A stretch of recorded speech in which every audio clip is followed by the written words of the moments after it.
sahabat yang lain ini berinisiatif, sudah kita buru ular, ambili kayu, ambili batang-batang macam-macam, hendak memukul ular.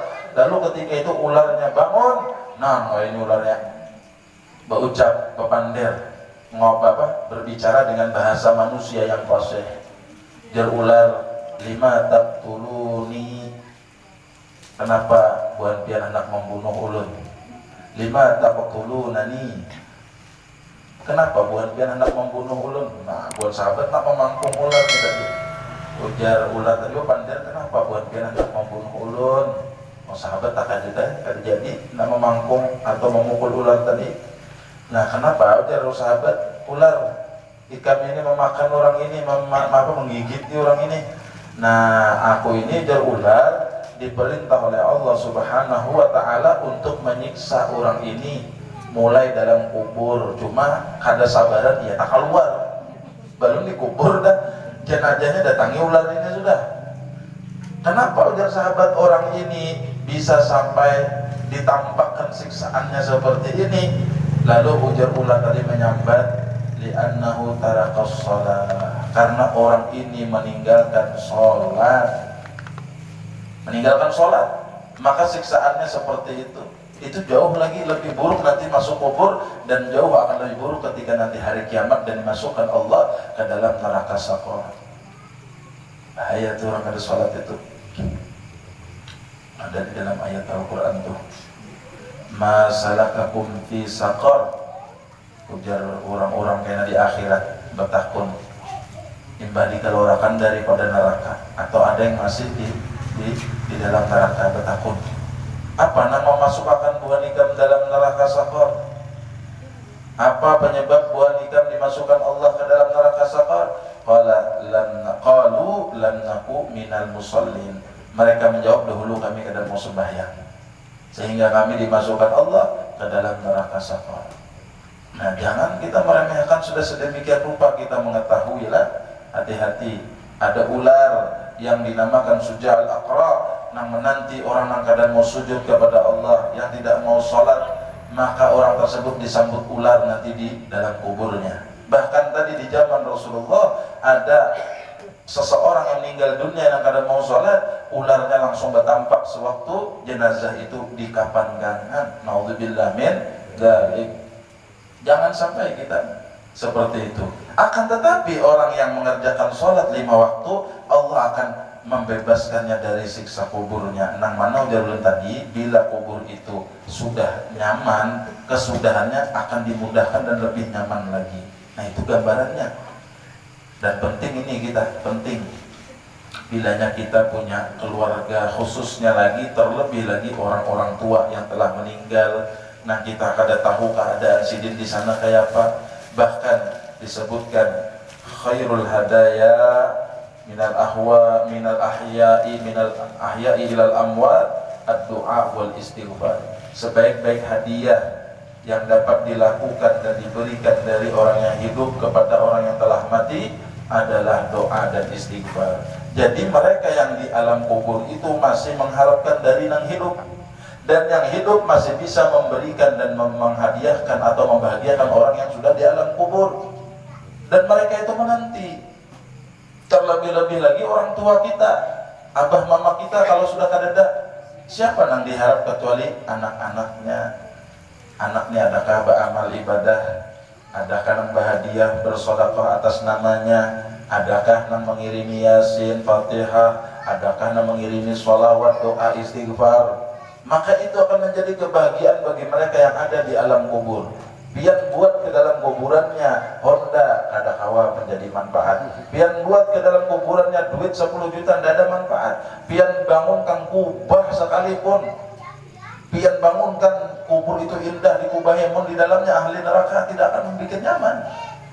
Tapi kalau pian sebagai anak, sebagai siapapun kita punya keluarga yang meninggal dunia, maka kita bisa memberikan hadiah-hadiah yang sampai kepada mereka, yaitu doa dan istighfar, bersedekah atas nama mereka, bantu kebaikan atas nama mereka. Dan ingat, ketika kita membantu dalam kebaikan atas nama mereka, jangan kita pikir kita memberikan hadiah itu habis, kita tidak dapat apa-apa.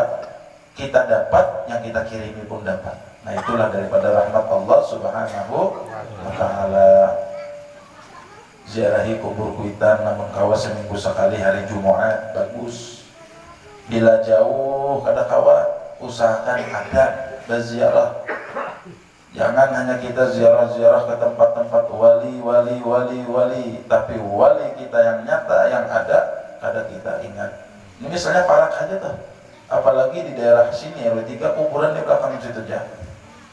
Nah, kuitan meninggal udah sekian lama, maka kita kada ziarahi saben hari Jumat. Itu fadilah orang menziarahi hari Jumat itu luar biasa. Dan kita disebutkan oleh Nabi, siapa yang berziarah ke kubur orang tuanya di hari Jumat, setiap Jumat kalau bisa, maka kutiba minal barin, akan ditulis anak ini anak yang berbakti. Nah dahulu kada berbakti, saat ini datangi kuburan sendiri saban Jumat, maka kita akan dicatat daripada termasuk golongan anak-anak yang berbakti. Nah pajar kita datangi kuburan itu, kita beri salam. Assalamualaikum ya ahlal kubur minal muslimin wal muslimat, yaghfirullahu lana wa lakum, antum lana salaf wa nahnu bil adhar wa inna insyaallahu bikum lahiqun. Karena nak beri salam khusus di atas kuburan kita. Assalamualaikum abah, assalamualaikum mama. Nah, bacakan apa? Bacakan Fatihah, suratul Yasin, bertahlil, berdoa. Atau menyakada hendak lawas juga, bacakan Fatihah 4, salawat, tahlil, doa. Maka kuitan kita senang dan gembira, dan kita dicatat oleh Allah pahala anak yang berbakti. Saban Jumat tuh ziarah menyeparak tuh, apalagi nyaman benar di kampung-kampung situ juga tuh kuburan. Terangkat, kuitan kita disiksa, terangkat siksa kubur. Namun kuitan kita sudah nyaman, tambah diangkat derajatnya oleh Allah Subhanahu wa ta'ala, dan kita pun akan mendapatkan kebaikan itu juga. Nah ini kita ada tahu kuitan kita lah kayak apa dalam kuburnya, akan tetapi setiap kita mengerjakan kebaikan, insya Allah mereka mendapatkan kebaikan tersebut. Amin. Amin. Apalagi kita berhadir di majelis sholawat, majelis ta'lim seperti ini, insya Allah mereka semua mengetahui dan diberikan pahala-pahala yang mengalir ke dalam kubur mereka berkat anaknya, berkat anak-anaknya hadir di tempat yang baik. Karena orang tua itu adalah penyebab kita ada di dunia. Wa allaisa lil insani illa ma saha. Maka mereka itu mendapat bagian. Karena kalau ada orang tua ada kita. Jadi berkatnya kita ada di dunia karena orang tua. Bila kita beramal kada berniat sekalipun, maka orang tua itu mendapatkan kebaikan apa yang kita dapatkan. Nah ini untungnya nih. Alhamdulillah. Terangkat siksa kubur bagi orang yang sholat. Nah ini penting juga. Jangan kita itu hanya sekedar berbuat kebaikan aja. Bilanya kita tuh bisi orang tua sudah meninggal dunia, usahakan kita tuh menjadi anak yang taat kepada Allah. Nah melalui itu insya Allah orang tua kita pun diberikan keberkahannya, diberikan rahmat dan maghfirahnya. Sembahyang jangan tertinggal. Ziarahi kuitan saban Jumat tapi kada sembahyang, sama masih menyakiti beliau. Kenapa? Kita meninggalkan suatu keperduan yang besar. Mun kita hendak menyamani kuitan dalam kuburnya, tunduk patuh kepada Allah, sembahyang jangan ditinggal. Salat 5 waktu barang, kada hendak lawan sunat-sunatnya minimal nang 5 waktu beres. Nah masuk bulan puasa, kerjakan apa nang wajib-wajib itu tunaikan. Mun hendak kuitan kita dalam kuburnya diberi nyaman oleh Allah Subhanahu wa ta'ala. Jangan sampai kita meninggalkan kewajiban. Menjadi anak yang soleh dan solehah itu penting. Bila kita menjadi anak yang soleh dan solehah, maka orang tua tadi akan memetik hasilnya di dalam kuburnya dan seterusnya. Penting itu. Dan kita menghendak dilepaskan daripada siksa kubur, mari kita jangan meninggalkan sholat. Jangan tinggalkan sholat. Jaga ahli keluarga kita daripada sholat. Daripada meninggalkan sholat. Ya ayyuhalladzina amanu qu anfusakum wa ahlikum nar. Pesan Allah Subhanahu wa ta'ala, wahai orang-orang beriman, jagalah diri kamu dan keluarga-keluargamu daripada siksa api neraka. Jaga. Yang ketiga apa? Wa yutihillahu ta'ala kitabahu biyaminih. Di hari kiamat akan menerima catatan amal dengan tangan kanan. Nih tangan kanan. Hari kiamat itu, selama kita hidup ini ada pencatatannya oleh malaikat Allah. Baik kita melakukan pahala ibadah maupun melakukan dosa, itu dicatat. Dan apapun setiap aktivitas kita kadada luput, bahkan setiap lapas yang keluar dari mulut kita itu dicatat. Bahkan kita sampai kada tahu lagi, kada ingat yang kita lakukan, tapi semuanya diarsipkan di hari kiamat, itu ada catatannya. Sehingga waktu kita meninggal dunia, dibagikan itu catatan selama kita hidup, amal-amal kita, perbuatan kita, kata-kata kita dibagikan. Nah, di situ nanti ada yang menerima dengan tangan kanan, itu tanda orang-orang yang diselamatkan oleh Allah Subhanahu wa taala. Dan ada orang yang menerima dengan tangan kiri, itu tanda nanti orang yang diberikan celaka oleh Allah Subhanahu wa taala, penghuni neraka. Dan ada yang menerima itu dari belakang. Tapi dari belakang itu ujar ulama bukan dia berbalik, tapi tangannya menembus daripada perutnya, menerima dari belakang, itu orang-orang kafir kepada Allah Subhanahu wa taala. Ashabul yamin, mereka yang menerima tangan kanan, itu alamat bahagia. Najar Fulan bin Fulan, buku catatannya ada. Ternyata mengambilnya tangan kanan, ciri orang itu selamat. Fulan bin Fulan, mengambil tangan kiri, berarti alamat celaka. Fulan bin Fulan mengambil dari belakang, orang-orang kafir. Naudzubillah min dzalik. Mudah-mudahan catatan amal kita nantinya kita menerima di hari kiamat dengan tangan kita semua. Amin. Rabbal alamin. Yang sholat, ini yang sholat dijamin di dalam hadis baginda Nabi, wa yu'tihillahu ta'ala kitabahu biyaminih. Ini jaminan Rasulullah. Bilanya kita ngerjakan sholat, di hari kiamat akan diberikan kitab atau catatan amal dengan tangan kanan. Ini kenapa disetting-setting? Tergantung amaliyah kita selama hidup. Bila hidup kita memang sholat, tunduk kepada Allah, maka otomatis saja tuh tangannya tangan kanan.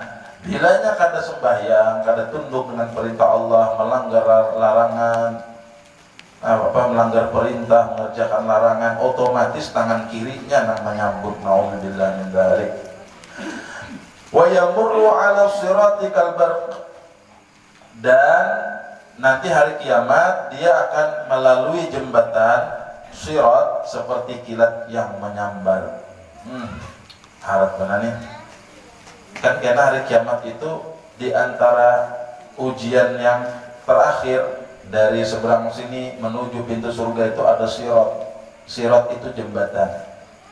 Jembatannya jangan pian bayangkan kayak jembatan Basit, ganal nyaman, atau kayak jembatan Pulau Bakut, jembatan Barito, itu nyaman, panjang, ganal. Jembatan yang dinamakan sirat atau siratal mustaqim, yang dinamakan penyeberangan terakhir ujinya, habis hisab, habis ini, habis itu, terakhir kena lewati jembatan itu untuk menuju surganya Allah.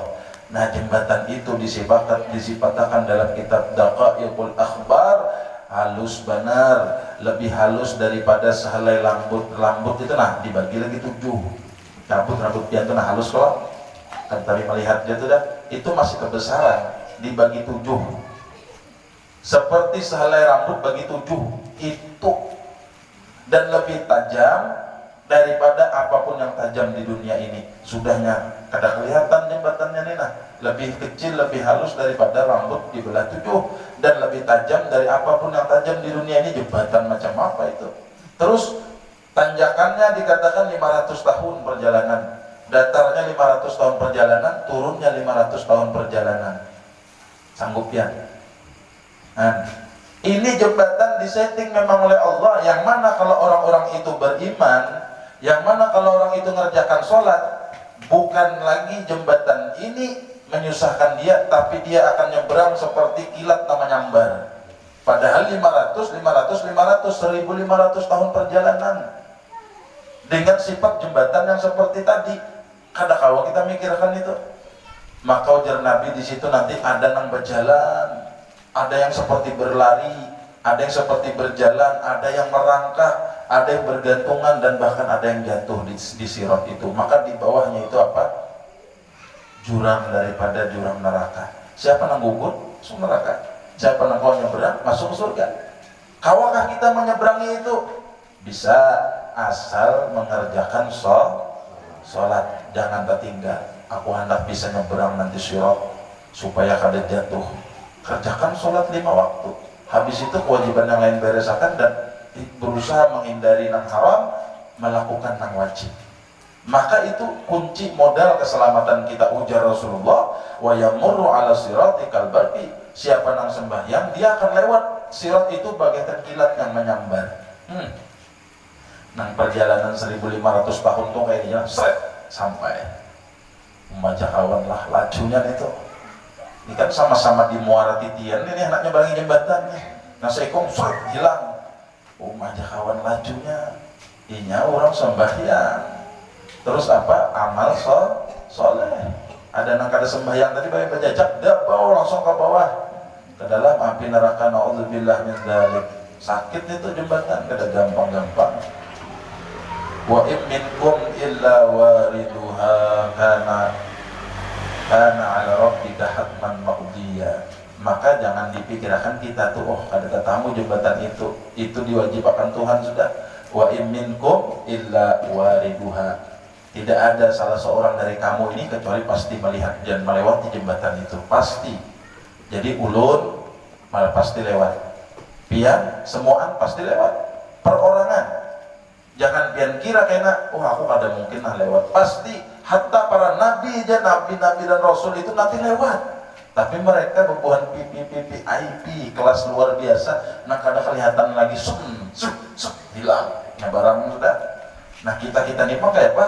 Tergantung perbuatan. Amunnya hendak gugur, tinggalkan tuh sembahyang tuh, remehkan tuh sembahyang. Jangan lakukan sembahyang, pasti biar gugur. Tapi kalau kita mau aja mengerjakan sholat, insya Allah beri keselamatan kita. Makanya jangan tertinggal. Kita juga menandak selamat itu berusaha kita. Jangan dikira kada ada usaha kita dari dunia ini berusaha ikhtiar.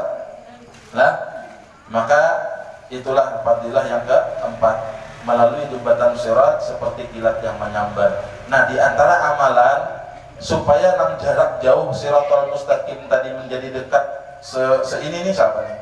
Sehasta lah, siapa nih bro? Sejengkal ya. Nah asalnya jauh tuh menjadi sejengkal sekilan. Amalannya habis sholat jangan tertinggal membaca Astaghfirullahaladzim alladzi la ilaha illa huwal hayyul qayyum wa atubu ilaih. Apa tuh? Asyhadu an la ilaha illallah wahdahu la syarikalah ilahan wahidan wa rabban syahidan wa nahnu lahu muslimun 4 kali. Seperti kita kalau berwirid sholat 5 waktu kan, nanti habis baca doa membaca apa 3 kali? Astaghfirullahaladzim asyhadu an la ilaha illallah wa la syarikalah. Sebelumnya itu apa guru? Astagfirullahaladzim lah. Astaghfirullahaladzim alladzi la ilaha illa huwal hayyul qayyum wa atubu ilaih 3 kali kok. Nah itu lain tuh, itu lain lagi fadilahnya. Yang tadi yang disebutkan di dalam hadis Nabi, siapa mengamalkan kalimat ini 4 kali, maka hari kiamat hendak menyeberang Shiratal Mustaqim itu nang jaraknya 1500 tahun perjalanan, dia mendekat sehingga sejengkal, sehingga orang tadi tinggal sekali melangkah aja sampai. Yaitu jangan tertinggal membaca asyhadu an la ilaha illallah wahdahu la syarikalah ilahan wahidan wa rabban syahidan wa nahnu lahu muslimun 4 kali.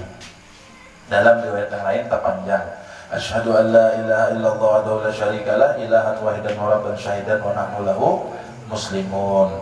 Asyhadu an la ilaha illallah wa la syarikalah ilahan wahidan wa rabban syahidan la ma'budu siwa huwa nahnu lahu muslimun. Juga ada riwayat seperti itu, terserah yang baca pakai yang satunya tadi asyhadu an la ilaha illallah wa la syarikalah ilahan wahidan wa rabban syahidan wa nahnu lahu muslimun. Itu redaksi hadis seperti itu.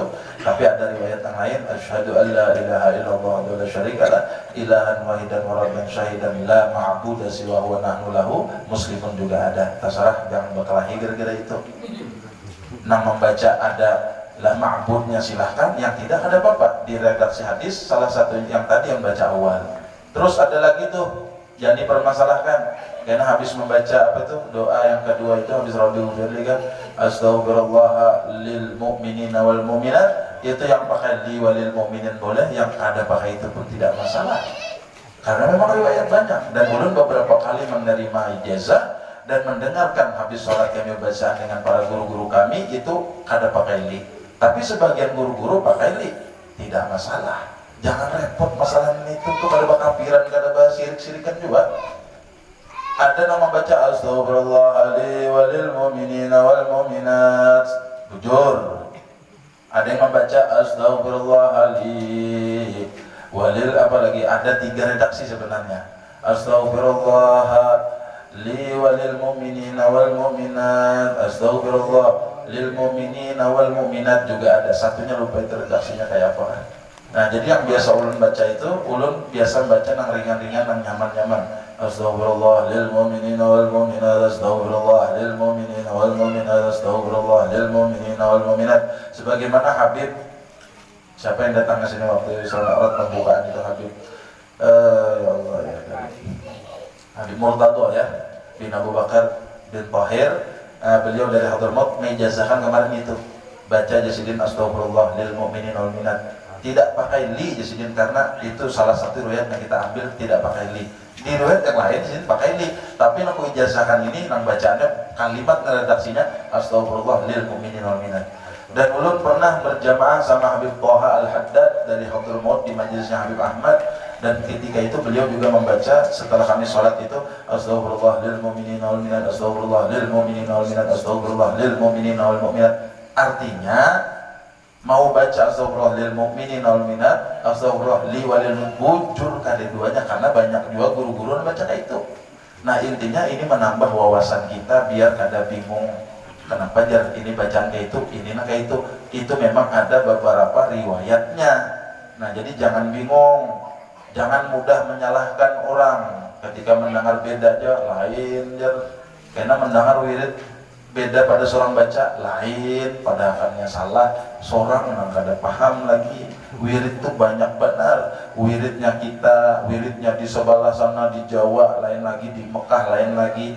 Nah, kita tahu paling wirid nah itu aja. Wirid itu banyak, redaksi-redaksinya banyak, kalimat-kalimat susunan nang beda-beda tuh banyak, kada masalah. Yang penting baca wirid. Nah, supaya kita tahu perbedaan. Siapa yang membaca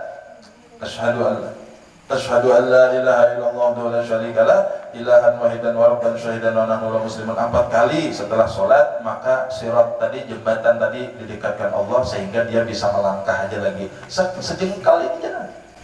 Nah, sejengkal ini nyaman benar. Mudah-mudahan kau mengamalkan lah. Sudah ada amalannya, tinggal kita mau kada mengamalkan itu tadi. Yang terakhir, wa yadkhulul jannata bighairi hisab, dan orang ini akan masuk ke dalam surga tanpa hisab. Manyamannya inilah tanpa hisab nih. Tanpa hisab itu kalau pian tanpa ditanya, tanpa ditahan-tahan, langsung mulus. Padahal hisab itu sebagian daripada adab. Kalau kita berurusan ditahan orang, nah pinggir dulu ya, diinterogasi, dicek, tapaloh kita. Apalagi hisabnya itu di akhirat. Nama hisab para malaikat Allah. Amun kita aja tuh diinterogasi polisi, biar bujur hak kita tuh. Pinggir di polisi, masuk sini, interogasi. Takut macam-macam, nang bujur-bujur kita seperti salah aja kita nih. Kenapa? Diinterogasi. Nah, di akhirat nanti ada orang-orang yang masuk surganya bi ghairi hisab, itu orang-orang yang mengerjakan sholatnya beres. Arti beres itu kada ditinggal. Lalu apa? Sambil dipelajari bagaimana itu sholat yang baik dan benar. Bukan asal yang penting aku sholat, masa bodoh benar apa tidak sholatku itu. Bukan seperti itu. Dia kerjakan sholat sambil mempelajari sedikit demi sedikit bagaimana kaifiat sholat itu. Pelajarinya, ada orang pengajian masalah sholat hadir, kayak itu sembahyang sekalinya dipakai. Karena ada orang pengajian masalah sholat hadir, dengar lagi, alhamdulillah bertambah pahaman, digunakan. Bukan merasa cukup, sudah kada pernah ngaji, kada tahu di masalah sholat, yang penting 4 orang aja, ini bagus sudah mengerjakan, syukur-syukur mau menggugurkan kewajiban. Jangan-jangan kada sah ini, nanti khawatirnya itu nah. Padahal melapaskan takbiratul ihram itu rukun kauli, mengangkat tangannya sunat. Allahu Akbar. Di dalam takbir tadi kita memasang niat sholat apa? Nah, itu beda. Ada beberapa pekerjaan di situ. Nah, ada rukun, ada sunnah. Melapaskan takbir sunat, niat dalam hati sunat, mengangkat tangan, melafazkan takbir itu sunnah, wajib, fardu apa tadi? Rukun qauli, meniatkan itu rukun qalbi, mengangkat tangan itu sunnat. Nah, 3 sekali gawi itu ada 3 gawian di situ. Ada nang wajib, ada nang sunat. Allahu Akbar. Jadi lafaznya kita baca. Takbiratul ihram adalah nang wajib itu takbiratul ihram. Kalau takbir nang lain pada takbiratul ihram seperti takbir intiqal itu sunnat hayat. Allahu Akbar ruku itu takbirnya sunat, mengangkat tangannya sunat. Nanti takbir waktu apa? Hendak sujud, sami Allah liman hamidah, mengangkat tangannya sunat, membaca sami Allahu liman hamidah itu sunat hayat itu. Turun Allahu Akbar, turun tadi kan mengangkat tangan malah turun itu langsung turun aja, sujud melafazkan Allahu Akbar itu sunat, tapi sujudnya itu rukun. Nah, banyak nih harus kita ketahui pada matan. Sebulan sekali Guru Mahmudi bacakan fikih Takriratus Sadidah. Nah, ini akan dirinci sudah 40 nah, mulai awal bab sholat nah, jangan tertinggal. Jadi biar mulai awal runut kena sampai dikupas tuntas sholat itu sampai habis supaya kita tuh paham. Dan tadi kembali ke rukun qauli ada nang takbir separuh Allah. Harus rasa alim benar padahal kada sah. Harus tuntas nah Allahu Akbar dari alif sampai ra itu kedengaran minimal telinganya sendiri mendengar kalau sholat itu sendiri. Allahu Akbar. Nah, telinganya barang-barang. Amun jadi imam jangan kayak itu. Jadi imam itu nyaring Allahu Akbar supaya di belakang tuh tahu bahwa imam sudah mulai. Beda antara jadi imam dan jadi makmum, jangan disamakan. Allahu Akbar supaya apalagi jamaahnya ratusan sampai ke belakang beludak. Amun imamnya Allahu Akbar. Di belakang sana tuh nabi bingung nih imam lagi apa. Ya itulah. Makanya imam tuh nang paling yang bagus suara, nang fasih bacaan, nang paling paham masalah agama khususnya di bidang sholat itu. Dan dipilih dan ditunjuk sebagai imam. Aqra'uhum, aqra' itu ay alimuhum, bukan hanya sekedar fasih. Bagus, makanya baca-baca Alhamdulillahnya bagus, Bismillah bagus, tapi kada alim terjadi problem, bingung. Iya nang sujud hilang imam, mana imamnya bukannya. Ingat kada paham masalah problematika sholat. Maka imam dipilih dengan keilmuannya. Lalu di belakang imam pun harus bisa standar. Supaya apa terjadi problem tuh kada bingung. Karena bila apa-apa terjadi pada imam, nang berganti, yang menggantinya itu adalah nang tepat di belakang imam. Imam pingsan, wah hanya jadi imam nih, lulusan pondok mendatar di Allah kalinya bayar Fatihah separuh tadungan imamnya Pak Akrabah. Lalu apakah bubar itu sholat?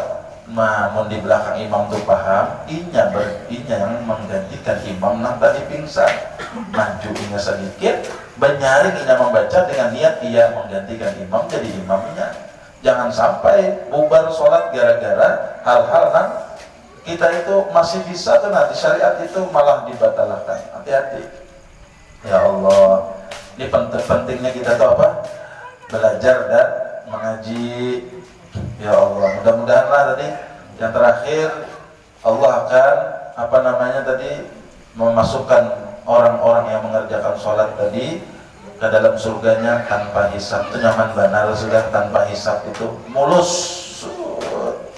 Kada disinggahkan stop sini, diperiksa sana, periksa sini, periksa sana, tidak, tapi mulus. Nah, ini orang-orang yang mengerjakan sholat, tapi jangan hanya sholat tanpa kita mempelajari, mengintrospeksi sholat yang kita lakukan.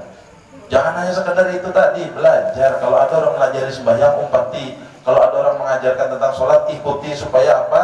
Tujuan kita, sholat yang kita lakukan itu benar, baik, sah, seperti itu. Nah, dengan harapan diterima oleh Allah Subhanahu wa Ta'ala. Dan amal soleh kita usahakan lakukan. Setelah sholat ini kita benahi dan kita kerjakan, lalu kita diiringi lagi sholat tadi dengan amal soleh, maka itulah hamba-hamba Allah yang akan diselamatkan oleh Allah daripada siksa api neraka, dan insyaallah dimasukkan ke dalam surganya. Amin ya rabbal alamin. Mudah-mudahan kita termasuk daripada hamba-hamba Allah yang dimasukkan ke dalam surganya dan dijauhkan daripada nerakanya, dan mudah-mudahan kita semuaan, seberatan, sekeluargaan kita dan seluruh daripada keluarga kita kaum muslimin muslimat, mudah-mudahan Allah berikan keselamatan, kesehatan, keafiatan, dan penyakit-penyakit yang turun di musim-musim ini mudah-mudahan Allah angkat, yang sakit disembuhkan oleh Allah Subhanahu wa taala, dan mudah-mudahan hajat-hajat kita semua dikabulkan oleh Allah Subhanahu wa taala. Mudah hidup kita beriman, mati dalam keadaan iman, husnul khatimah indal maut. Amin ya rabbal alamin. Taqabbalallahu minkum, minkum taqabbal ya karim. Sebelum ditutup